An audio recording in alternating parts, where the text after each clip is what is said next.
সুধী বৈষ্ণব ভক্তবৃন্দ, ভক্তিপূর্ণ প্রণাম রইল আপনাদের চরণে। প্রণাম জানাই আমার শ্রী গুরুদেবের চরণে। প্রণাম জানাই শ্রী জগদীশ্বর ভগবান পরমেশ্বর জগন্নাথ চরণে। সুধী বৈষ্ণব ভক্তবৃন্দ, আমরা জগন্নাথ ভগবানের অপূর্ব লীলা মাধুরী শ্রবণ করছি। আজ আমরা যে পুরীধাম, জগন্নাথ পুরী ধামের যে নাম আছে সেই নাম সম্পর্কে জানবো এবং এই নামের কি মহিমা সেটাও জানবো। তো সুধী বৈষ্ণব ভক্তবৃন্দ, আসুন আমরা শ্রবণ করি। জগন্নাথ পুরীর বিবিধ নাম। ভারতে 4টি মুখ্য ধাম আছে। 4টি ভিন্ন ভিন্ন যুগে ভারতভূমির চারদিকে ভগবান তার মহিমাময় লীলাবিলাস সম্পাদন করেছিলেন। সুধী বৈষ্ণব ভক্তবৃন্দ, আমরা জানি যে ভারতবর্ষ এবং এটা 4টা দিক তো অবশ্যই আছে, তাই না? পূর্ব, পশ্চিম, উত্তর, দক্ষিণ। তো ভগবান সেই 4 দিকে ওনার লীলাবিলাস করেছিলেন। আমরা সেই সম্পর্কে জানবো এবং আমরা মন দিয়ে শ্রবণ করব। আমরা একটা অপূর্ব সুন্দর কথা শুনবো, অদ্ভুত। তো সত্যযুগে তিনি উত্তর ভারতের বদ্রীনাথে শ্রী নারায়ণ রূপে আবির্ভূত হন। সত্যযুগে তিনি কোথায় আবির্ভূত হয়েছিলেন? উত্তর ভারতে বদ্রীনাথে নারায়ণ রূপে আবির্ভূত হয়েছিলেন। দাপর যুগে তিনি শ্রী দ্বারকানাথ রূপে প্রকটিত হন। দাপর যুগে তিনি দ্বারকানাথ হিসাবে প্রকটিত হয়েছিলেন, এটা আমরা সকলেই জানি। ত্রেতা যুগে তিনি দক্ষিণে রামেশ্বর শ্রী রামচন্দ্র রূপে লীলাবিলাস করেছিলেন। সুধী বৈষ্ণব ভক্তবৃন্দ, এটা আমরা সকলেই জানি। এই 3 যুগের সব বারেই তিনি নররূপে আবির্ভূত হয়ে লীলা প্রকট করেন, অর্থাৎ মনুষ্য রূপে তিনি জন্মগ্রহণ করে লীলা করেছিলেন। কলিযুগে তিনি পুরীধামে ভগবান শ্রী জগন্নাথ রূপে বিগ্রহ মূর্তিতে প্রকটিত হয়েছেন। সুধী বৈষ্ণব ভক্তবৃন্দ, এই যে জায়গাটুকু আমি বললাম, এটুকু বারবার আমরা শ্রবণ করব। শ্রবণ করার ফলে আমরা জেনে যাব যে ভগবান উনি 4 দিকে কিভাবে লীলা বিলাস করেছেন মনুষ্য রূপ ধারণ করে। এটা অবশ্যই আমাদের জানার বিষয়। আমরা মনুষ্য জীবন ধারণ করে যদি ভগবানের এই লীলা মাধুরী না জানি, তাহলে আমাদের মনুষ্য জন্ম বৃথা। সুধী বৈষ্ণব ভক্তবৃন্দ, আমরা ভক্তিপূর্ণ ভাবে ভগবানের এই লীলা মাধুরী শ্রবণ করব। বারবার আমরা শ্রবণ করব এবং জানার চেষ্টা করব। এই যুগের মানুষের জন্য শ্রী জগন্নাথ অত্যন্ত গুরুত্বপূর্ণ। কোন যুগের জন্য? কলিযুগের জন্য। 4 ধামের মধ্যে জগন্নাথপুরী সর্বাপেক্ষা মহত্তম। এই যে 4টা ধাম ভগবানের, এই 4টা ধামের মধ্যে সর্ব উত্তম হচ্ছে, মহত্তম বলা হয়েছে কি? জগন্নাথ পুরী। অন্য সব ধাম পরিদর্শনের পর তীর্থ ভ্রমণের পূর্ণ ফল পেতে অবশ্যই জগন্নাথ পুরী ধাম পরিদর্শন করতে হয়। পূর্ণ ফল মানে সম্পূর্ণরূপে ফল আমরা কখন পাবো? যখন আমরা পুরী ধাম দর্শন করব। এই জন্য এখানে বলা হয়েছে অন্য সব ধাম পরিদর্শন করার পরে অবশ্যই তীর্থ ভ্রমণের যে ফল, পুরো ফল, এই ফলটা পেতে আমাকে অবশ্যই কি করতে হবে? পুরী ধাম দর্শন করতে হবে। একটি প্রবাদ আছে সুধী বৈষ্ণব ভক্তবৃন্দ, এই প্রবাদটিও আমরা কি করব? আমরা মুখস্থ করব যে ভগবান বদ্রীনাথ বদ্রীধামে স্নান করেন। অর্থাৎ সারা ভারতবর্ষে বা বিশ্বময় জুড়ে আমরা একটা কথা বলতে পারি, ভগবান তো সব জায়গায় উনি কি করেন? ব্যপ্ত হয়ে আছেন, তাই না? তো কি বলছেন যে উনি স্নান করেন কোথায়? বদ্রীধামে। আর তিনি পোশাক পরিধান করেন কোথায়? দ্বারকা ধামে। দেখুন, কোথায় বদ্রীনাথ আর কোথায় দ্বারকা ধাম। পুরী ধামে তিনি ভোজন করেন। আমরা কি জানি সুধী বৈষ্ণব ভক্তবৃন্দ যে রাজা ইন্দ্রদম্ন ভগবান জগন্নাথের কাছে এইবার প্রার্থনা করেছিলেন, ভগবান, আমি যেন সবসময় তোমাকে সেবা করাতে পারি, কখনোই যেন তোমার হস্ত না শুকায়, অর্থাৎ হাত শুকাবে না। ভগবান সারাক্ষণ শুধু সেবা করবেন। এই কারণে এখানে বলা হয়েছে যে পুরী ধামে ভগবান কি করেন? উনি ভোজন করেন। তাহলে জগন্নাথ রূপে উনি ভোজন করছেন। তো আমরা আবারও জানলাম কি যে ভগবান বদ্রীনাথ, ভগবানের আর একটা নাম হচ্ছে বদ্রীনাথ। এই বদ্রীনাথ কি করেন? বদ্রী ধামে স্নান করেন। আর দ্বারকা ধামে তিনি কি করেন? পোশাক পরিধান করেন। সুধী বৈষ্ণব ভক্তবৃন্দ, যদি আপনারা কখনো দ্বারকায় যান তাহলে দেখবেন যে ভগবানের অপূর্ব সাজ পোশাক। তো সেটা দেখলেই বোঝা যায় যে ভগবান কি করেন উনি এই দ্বারকা ধামে পোশাক পরিধান করেন, আর পুরী ধামে তিনি কি করেন, ভোজন করেন। সেটা তো বললাম যে ওনার হস্ত কখনো শুকোবে না। এবং রামেশ্বরে ভগবান নিদ্রা যান। এই হচ্ছে ভগবান 4টা জায়গায় ওনার লীলা বিলাস সম্পাদন করেন। তাহলে উনি ভোজন করছেন এক জায়গায়, স্নান করছেন আর এক জায়গায়, এবং পোশাক পরিধান করছেন এক জায়গায়, আর নিদ্রা যাচ্ছেন আর এক জায়গায়। সারা ভারতবর্ষ জুড়ে তিনি কি করছেন, অবস্থান করে আছেন। এমনিভাবে পুরীধামে বহুবিধ নাম আছে। এই নামগুলো অত্যন্ত মহিমাপূর্ণ।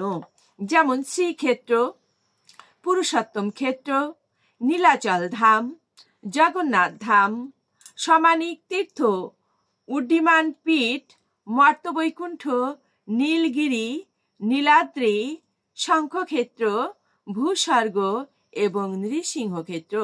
পুরীধাম, পুরী শব্দের অর্থ হচ্ছে বসবাসের স্থান। সুধী বৈষ্ণব ভক্তবৃন্দ, আমরা জানলাম, আমরা বারবার বলছি শুধু পুরীধাম পুরীধাম পুরীধাম। পুরীধাম মানে কি? পুরী হচ্ছে শব্দের অর্থ হচ্ছে বসবাসের স্থান।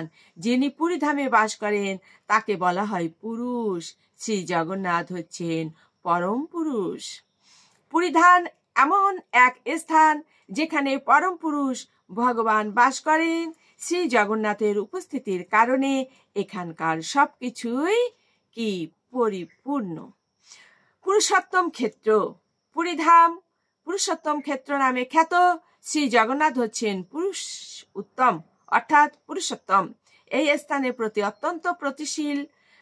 অত্যন্ত প্রীতিশীল হয়ে তিনি তার নিজ নাম অনুসারে, অর্থাৎ খুশি হয়ে, আনন্দিত হয়ে তিনি নিজের নাম অনুসারে এই স্থানের নামকরণ করেন। এই ধাম স্বয়ং ভগবান হতে অভিন্ন। ভগবানও যা, পুরুষোত্তম ক্ষেত্রতা।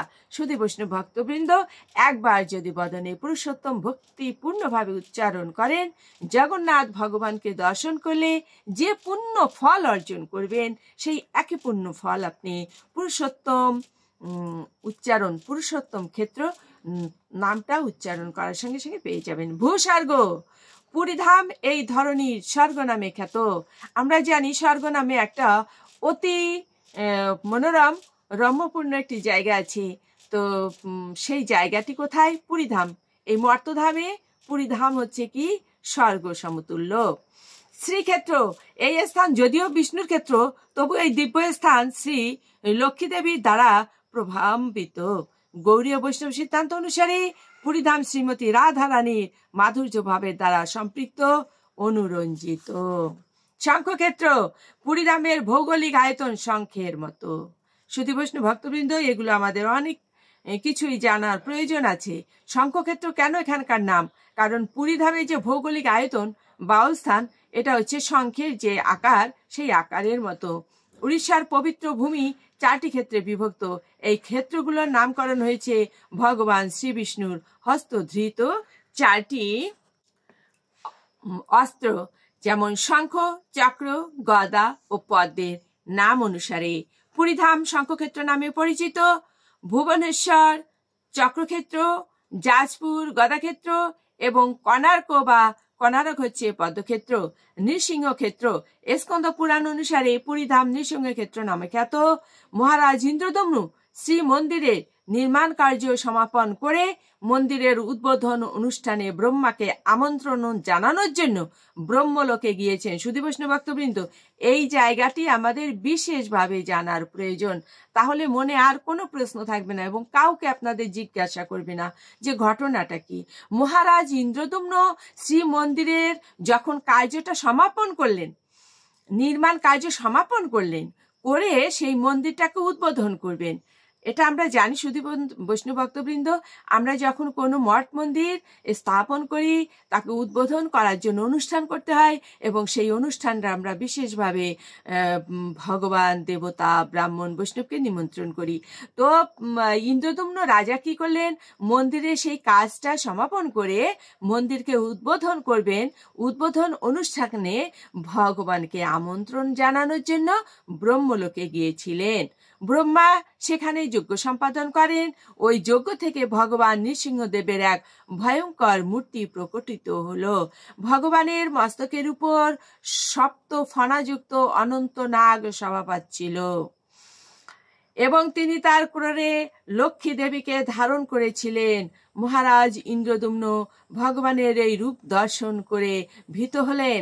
রাজার প্রতি সদয় হয়ে ভগবান তৎক্ষণাৎ শান্ত মূর্তি শ্রী নারায়ণ রূপ পরিগ্রহ করেন। শুধু বৈষ্ণব ভক্তবৃন্দ, আমরা এইটুকু জানলাম। আমরা কি করি শুধু বৈষ্ণব ভক্তবৃন্দ, আমাদের কাহিনী বা উপাখ্যান শুনতে অনেক ভালো লাগে, কিন্তু ইতিহাস শুনতে আমাদের ভালো লাগে না। তো ইতিহাস যদি আমরা না জানি তাহলে তো এগুলো আমরা জানবো না। শুধু বৈষ্ণব ভক্তবৃন্দ, অবশ্যই আমাদের এই ইতিহাস জানার প্রয়োজন। কি, কেন, কোথায়, কিভাবে এলো, কিভাবে হলো, এই প্রশ্নগুলোর উত্তর জানতে অবশ্যই আমাদের ইতিহাস জানতে হবে। শুধু বৈষ্ণব ভক্তবৃন্দ, আমরা আজ জানলাম যে শ্রী জগন্নাথ ভগবানের যে পুরীধাম বা জগন্নাথ পুরী, তার অনেকগুলো নাম এবং ভগবান কোথায় কিভাবে আছেন, এই নামগুলো উচ্চারণ করলে কি হয়, আমরা শুধু শ্রবণ করেই ক্ষান্ত হব না, আমরা যেন প্রতিনিয়ত এই নামগুলো উচ্চারণ করি আর ভক্তি অর্জন করি।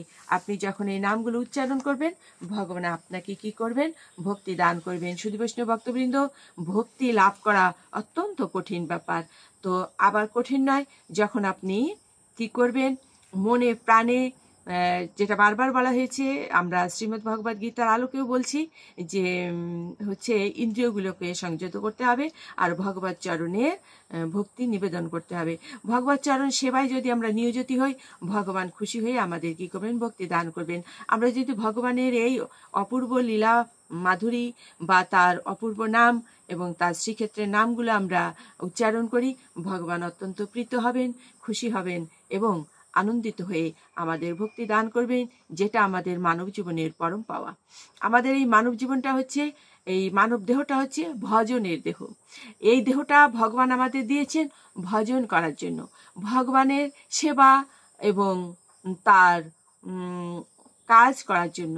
কিন্তু আমরা যদি সেটা না করে নিত্য শুধু আমার সংসার, আমার ঘর, আমার বাড়ি এমনিভাবে চলি, তাহলে আমাদের এই মানব জন্ম বৃথা হয়ে যাবে। শুধু বৈষ্ণব ভক্তবৃন্দ, সকলে ভালো থাকবেন এই আশাবাদ ভগবানের কাছে রেখে প্রার্থনা রাখছি, ভগবান তোমার ভক্তদের আমৃত্য সুস্থ শরীরে রেখে তোমার নাম গুণগান করবার সুযোগ দাও।